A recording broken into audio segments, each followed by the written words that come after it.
એટલે જે કોઈ પણ સનાતની ધર્મવાળા હોય, એ નાનો બાળક હોય, વૃદ્ધ અવસ્થાના હોય કે યુવા અવસ્થાના હોય કે તરુણ અવસ્થાના હોય, પણ રોમે રોમની અંદર, દરેકના રોમે રોમની અંદર રામ વસેલા છે. ને રામકથા આપણે જાણીએ છીએ, પણ તત્વચિંતનની અંદર જો રામકથા જાણીએ આપણે, તો સુખદેવજી મહારાજ એ કહે છે કે હે પરીક્ષિત, દશરથ રાજા બીજું કોઈ નહીં અને અયોધ્યા બીજું કંઈ નહીં, પણ જે આ 9 દરવાજાવાળી જે નગરી છે એ અયોધ્યા છે.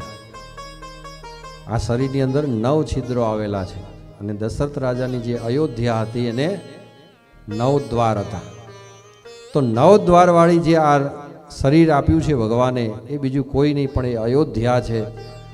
અને એ અયોધ્યાની અંદર જે આત્મ સ્વરૂપે બિરાજમાન છે એ જ રાજા દશરથ છે.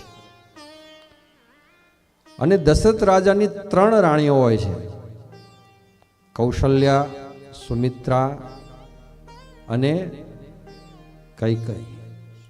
આ 3 રાણીઓ બીજું કોઈ નથી પણ આપણી સાત્વિક વૃત્તિ છે, રાજસી વૃત્તિ છે અને તામસી વૃત્તિ છે. આ 3 વૃત્તિ છે. અને દશરથ રાજાને 4 પુત્રો છે. તો 4 પુત્રો આપણે ગણીએ તો આપણા શરીરમાં જ ભગવાન શ્રી રામ છે. આપણે જેટલા સત્ય સંકલ્પી બનીએ અને જે સત્ય છે આપણા જીવનમાં, એ ભગવાન શ્રી રામ છે. જે આપણા જીવનમાં નીતિ છે, એ નીતિ એ શત્રુઘ્ન છે.